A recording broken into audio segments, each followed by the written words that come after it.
行转爱走。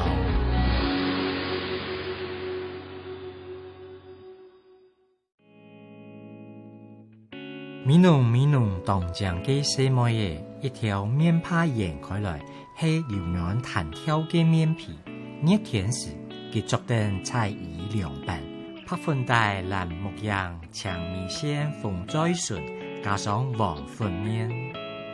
米农记面泡从旧时代嘅清修，转发现代中用。高雄叶西切口蓬莱米嘅拍，番薯叶嘅肠，夹挑花嘅肠，甜菜根嘅粉，还有三黄虎尾果嘅黄。原来有人填等蔬果彩色面帕板，一条条三马基因。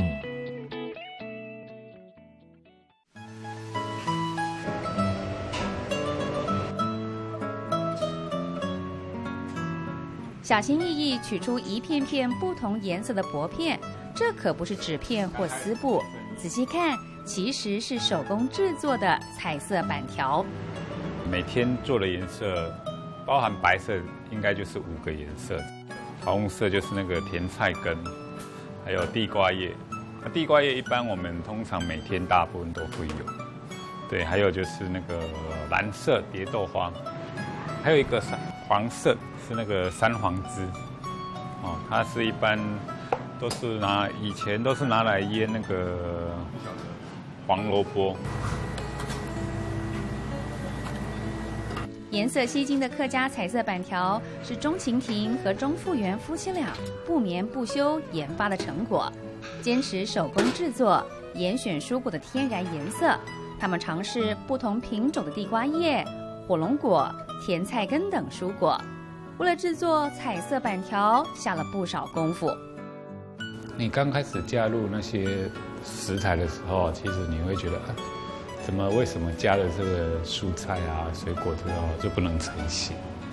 然后我就在想说，到底是什么原因这样子？然后就，刚开始会加比较多嘛，因为你需要它的颜色，然后就发现，是因为蔬菜里面的成分呢，还是因为它太多？你不能太多，因为太多它那个太多的话，它那个会你那个米浆它没办法粘在一起，所以它会分解。所以后来就是每一种水果呢，我们就是从一点一点慢慢的试。色彩丰富，如同马卡龙的板条。口感 Q 弹，带有淡淡米香，成功吸引了消费者上门。不过，2012年底刚在美浓开店时，钟晴婷夫妻俩可是历经了1年半的创业低潮期。为了买食材，连信用卡都刷爆了，一度萌生放弃的念头。就1年半的时候，就差不多真的是撑不下去了。那时候，我先生有说，要不要去 7 打工？因为都没有人，但也因为你是刷卡，一定有利息，有什么一定每个月都要付，因为已经不行了，已经缴不出来了，是一个心情会非常非常低落的一个时期了。但是还好，我觉得我们夫妻都还蛮有共识的，也蛮接受现实的，就是说如果真的不行，那我们就收起来，不要再下去了。经历没有客人上门的日子，身为美浓人的钟晴婷开始沉思。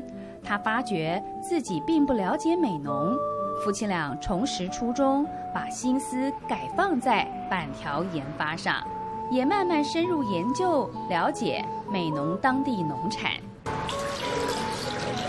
我们自己是美浓人，可是根本不了解我们家乡到底有什么，没有什么。然后从那时候我才开始研究，除了研究餐点之外，我会研究周遭的农作物，然后把美浓在地新鲜的天然的农作物把它带进来，然后增加更多的元素。这个是我们刚刚用那个蓬莱米浆跟那个甜菜根都打出来的，是天然的那个颜料，所以其实平常我们都会用这些颜料。刚开始，因为家里菜园里长满地瓜叶等蔬果，钟晴婷尝试把蔬果加入米浆里，经过一遍又一遍的试验，才有了彩色板条诞生，也为他们的生意带来一线希望。我吃了20年的板条，我居然不知道板条是怎么做的，我连它是什么米做的我都不晓得，更不用说它整个流程跟方式。所以我想说，那我用一点点时间，因为都没有客人嘛，其实一整天都没有客人，所以我就是想说，那不然再研究好，结合我们家自己种的食材，像地瓜叶啊，那时候有陈蜜啊，很多。我们还用过九层塔，因为我本身做西餐，我想说可不可以做个青酱的味道，可是后来发现不行，因为颜色不漂亮，而且味道太重。所以其实我们试过非常非常多的食材。除了在米浆中加入天然蔬果，成了彩色板条，对于米浆的原料，他们也非常讲究。夫妻俩舍弃客家板条的再来米，改用美浓当地产的蓬莱米。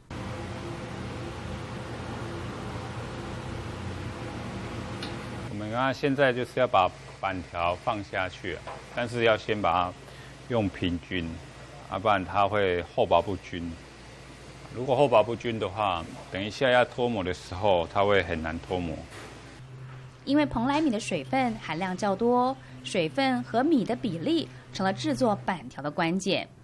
钟复元刚开始制作出来的板条，不是太烂，就是容易破。经过无数次的失败，一次次的重新调整比例，终于成功做出 Q 弹口感的彩色板条。你会感觉很软，然后咬下去又有一点点弹性这样子，然后就很顺口。其实它是有米香的味道，但是你如果是一般的米的话，你必须要晾很多，它的米香味就没那么重，因为它蒸过之后，它米香味就没有那么重。所以我们会选用147，因为它本身就是一个芋头香的香米，而且它也是冠军米。这是什么颜色？白色。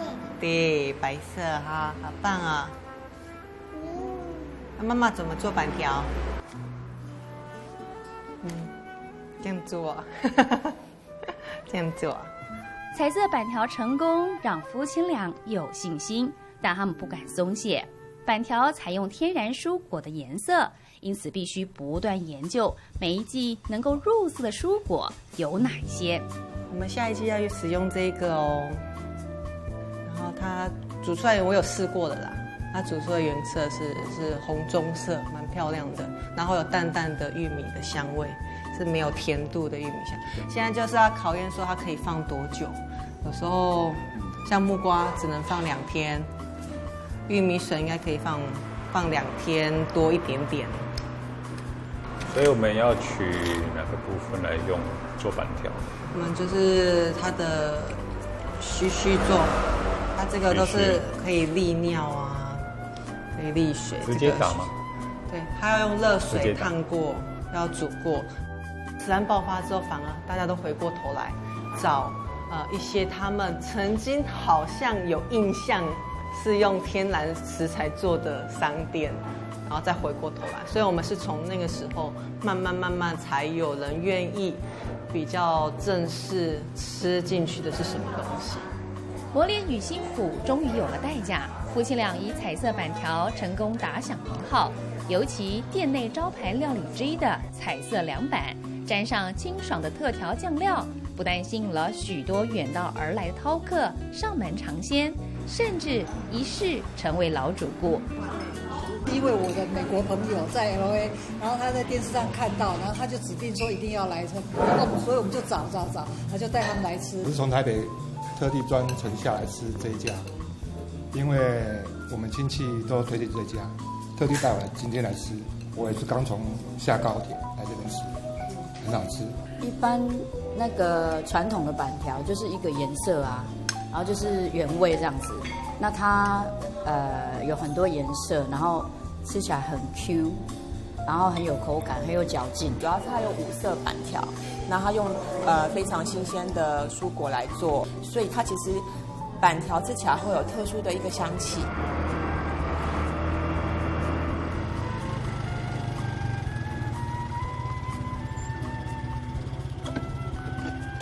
哎，热火爸，哎，怪兽，哎，怎么有时间过来？我来看一下我们下次要用的那个玉米笋哦，那玉米须正好。真的？因为现在再去玉米开始已经在结穗了，好，这两只都可以采了，我们再试试看看。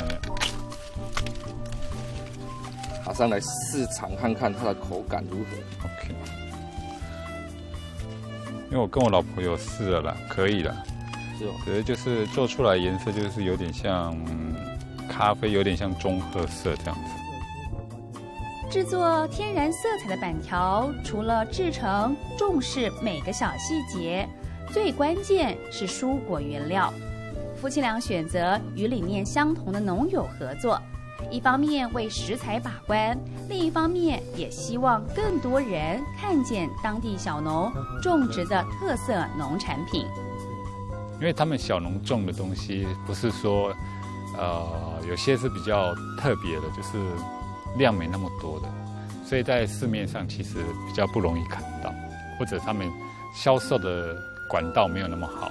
我们就是互相，就是说我们可以拿来试做啊，如果让大家认识啊，这什么东西，也顺便帮他们推销这样子。说要木瓜，你是打算也要加进食材做一些新的？对啊，就之前你不是有跟你拿过一些木瓜来研究吗？是。对啊，是还可以的。做出来是什么颜色？颜色比较金黄色。怎么讲？你要看它的熟度哎。是。它是做出来有一些，如果像木瓜，如果比较偏黄的，有一些比较做出来有点像橘红色。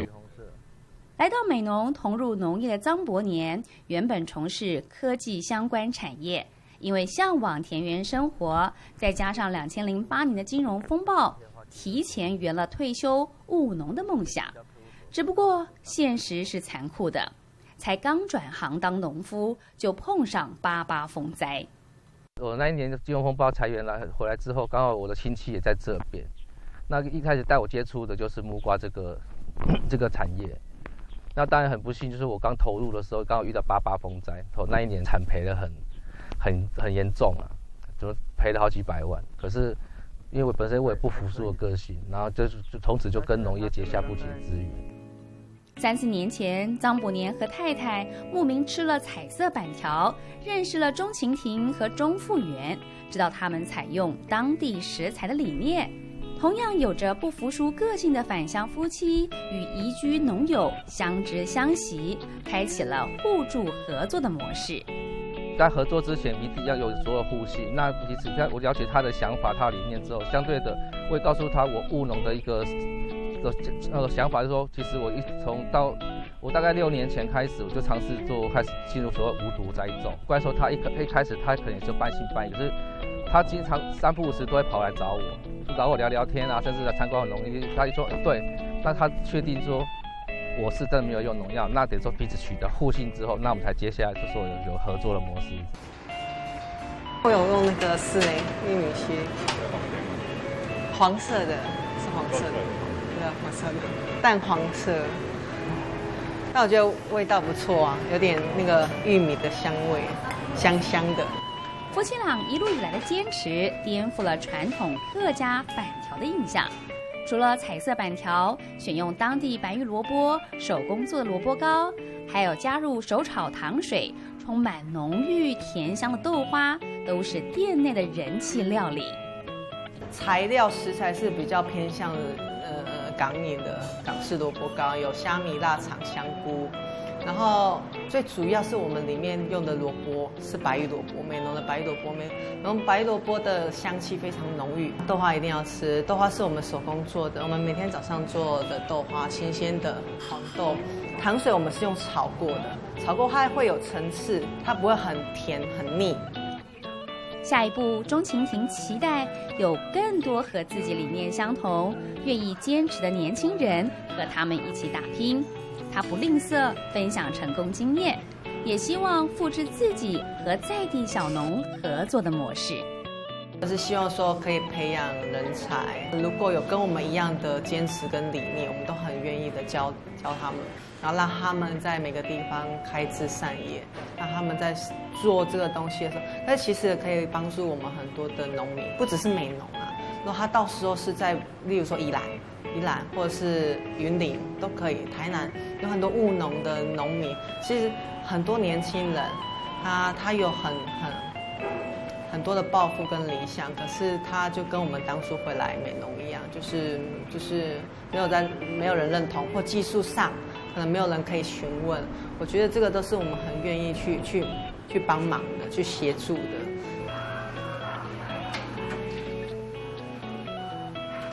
钟晴婷和钟复原夫妻俩胼手知足，研发了不同于传统的客家彩色板条。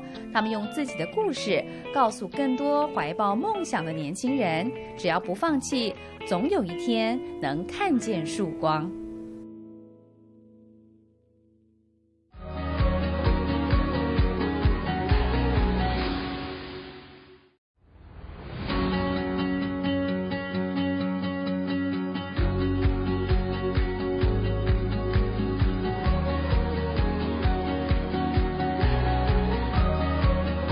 行转爱中。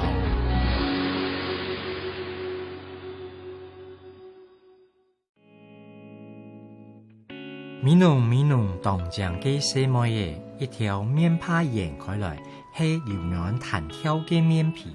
熱天時，佢做成菜饴涼拌，拍粉帶藍木樣，將米線封在順，加上黃粉面。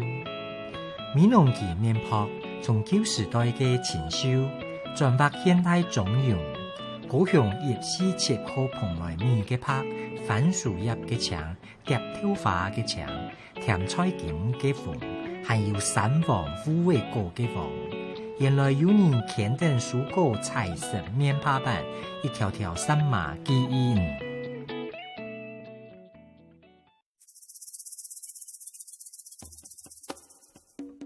这一件是阿嬷之前就这样做，看她现做现煮的东西呢，汤也是都熬了，很好吃，嘿，都是很古老的味道，油葱都自己自制的，很好吃啊。高丽菜风，还有这个冬瓜，客家小炒，哎，很好吃。来到高雄美浓，必吃的美食就是客家板条，在美浓街头，板条店林立。这间拥有76年历史，而且传承4代的板条老店，更是许多美浓人的记忆，总是吸引不少老主顾回流，吃一碗传统板条，回忆过往的时光。我是当地出生的美浓人，住台北，每次回娘家扫墓，我一定要来这边吃板条。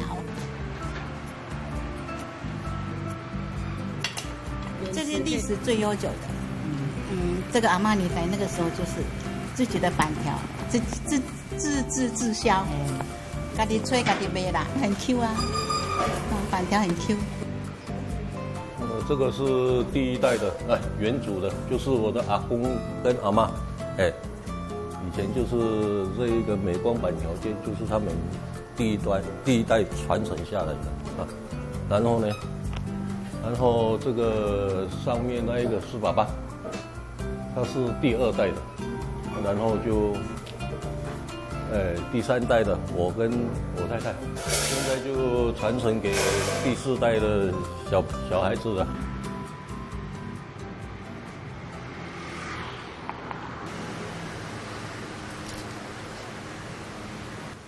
这个再来米哈，大致上要前一天晚上泡了哈，如果赶的话、挤的话，差不多。快的话，差不多2个多小时，就差不多就可以磨了。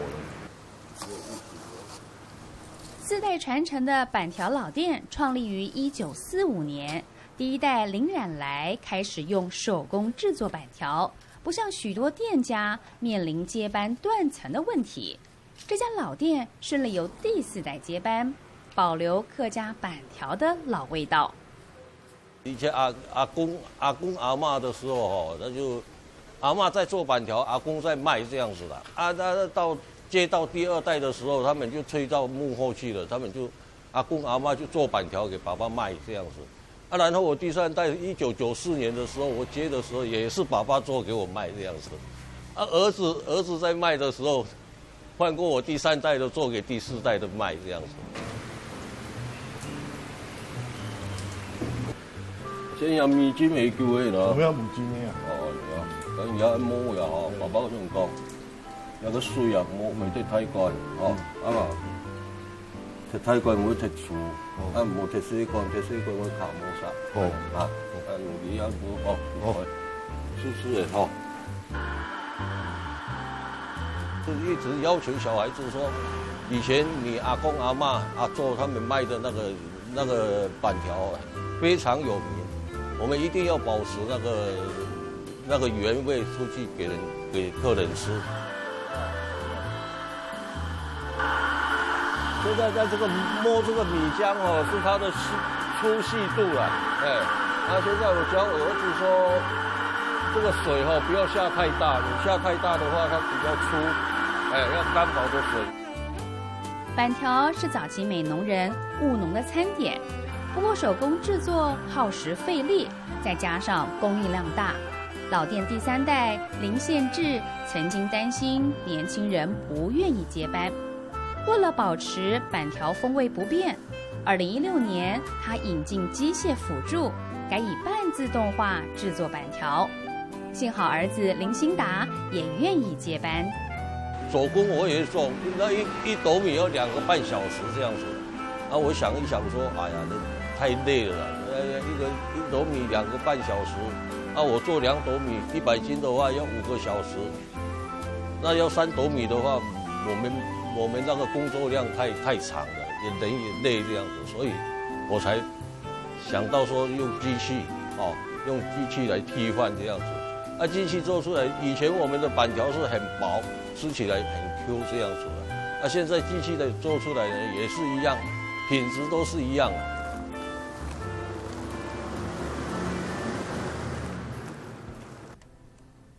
传统老店的板条采用再来米制作。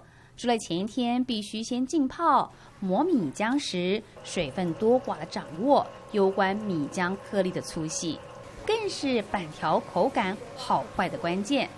林兴达在父亲林宪志的耳提面命下，丝毫不敢懈怠。重点就是在于这边，如果你一出错，整个就失败了。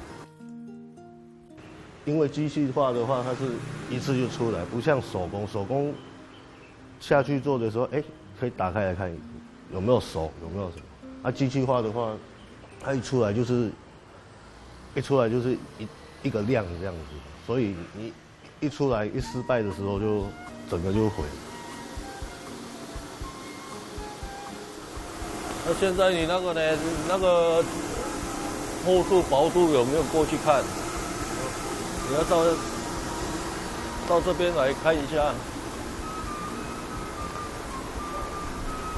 你要摸一下正常的板条有没有摸起来会粘手？你看会粘手会粘这个板条是做的不错，很好。以前我们在用手工做的时候就是蒸汽没有这么大。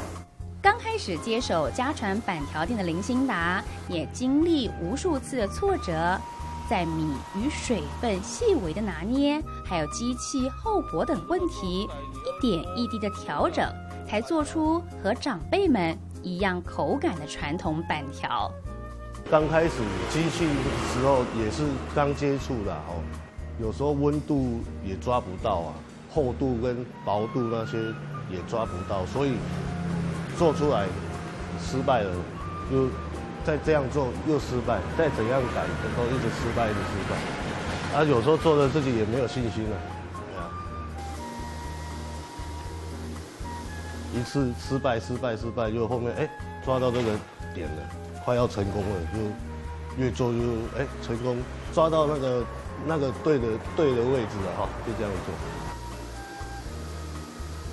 太薄的话，煮出来就烂的，像那个面疙瘩一样。你太厚的话，它要断掉，断掉也是会烂的。掌控板条的厚薄度，调整蒸煮的温度，林兴达专注地观察每个细节。手臂及后颈的刺青，是林兴达年轻时因为爱玩及好奇心而留下的印记。原本从没想过接下家中的板条店，直到意识到曾祖父母留下的好手艺可能面临失传，才让他有了180度转变，决心接手老店的经营。大人也会老嘛，对啊，这个东西再不传下去就没有了。如果到爸爸妈妈做的时候，他们不做了啊，我们也不做了，对，你看从阿做到现在，会觉得很浪费。在外面他们是说板条了，我们客家话是讲说面趴板了。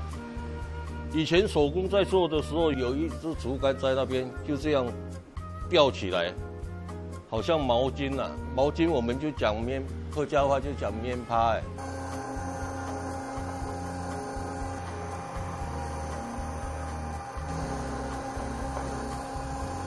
磨米的话就是很重要了啊，米如果比较粗的话，做出来的板条就比较粗。你看现在它的米磨得比较细，看起来没有那个颗粒，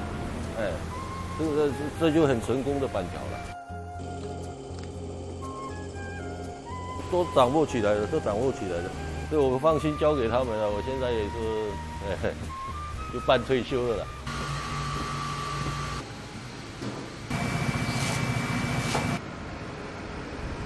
而板条要好吃，另一个画龙点睛的味道就是油葱。林兴达坚持以猪油炒油葱，守住老店的好味道。油葱的制作要用猪油，新鲜的猪油，好。但是如果你万一用沙拉油的话，它应该做不出来。所以以前到现在，阿祖、阿公、爸爸妈妈到现在都是用猪油，都是用新鲜的猪油那些。油葱的话，我们就都是自己挑过的。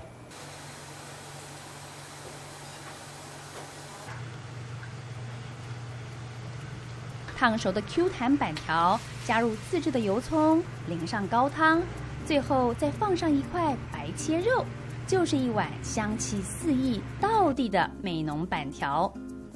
老店的招牌菜不止板条，像是高丽菜风、客家口味的猪脚，都是代代相传的妈妈味。你这个高丽菜卤得不错，色泽有到，然后入口即化。妈妈以前教我的时候说那个火候要控制，然后酱料的调配方式都一定要掌握得很好。跟我们以前的口味都一样，这个味道不错。那我们第3代传承给你们第4代的。老味道无缝接轨，林兴达和太太黄美化分工合作，将老店经营得有声有色。身为闽南人的黄美化不敢忘记公婆教导的传统客家菜风味，从调味到火候时间的掌握，每一个关键都不敢马虎。然后我对煮菜的方面完全都不会，是因为我婆婆跟我公公教我，所以我才会。然后就一点一滴的慢慢去摸索。婆婆在的时候也是都会帮忙品尝我做的那些，就是她传承下来的那些卤的方面啊，或者是炒的方面的口味。除了高丽菜风，猪脚古早味深受顾客喜爱。店里的炒野莲也是来到美浓必点的菜色。为了烹调出清脆爽口的野莲，让饕客留下深刻的印象，林兴达长期与品质稳定的农友契作。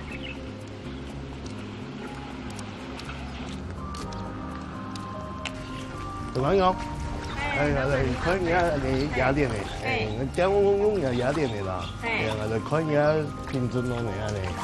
安尼咧品质拢保持哦，係啲啦，我查，我安尼拢用安尼脆度啊，会安尼脆的有没有？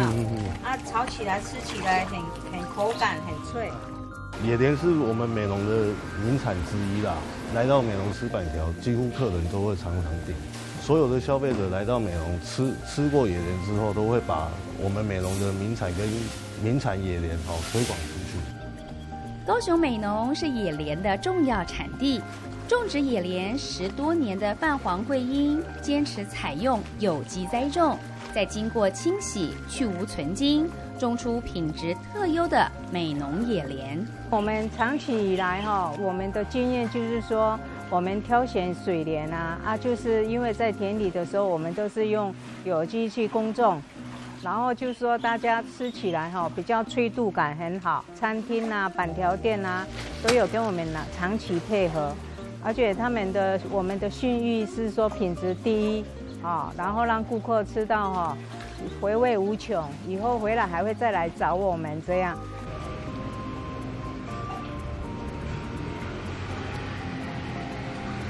富湖的招牌传承4代的老店面，保留了客家板条的传统滋味，为的是能够让老主顾和游客每次来到美浓都能够品尝得到板条香，也能够回忆这里的旧时光。大家来的时候，你看我们老客人来就是认这个店面这样子的，这三角窗很好认，以前就是这样子。我们给它保留下来让客人有一种好像来到那个就是老店的这个感觉这样子。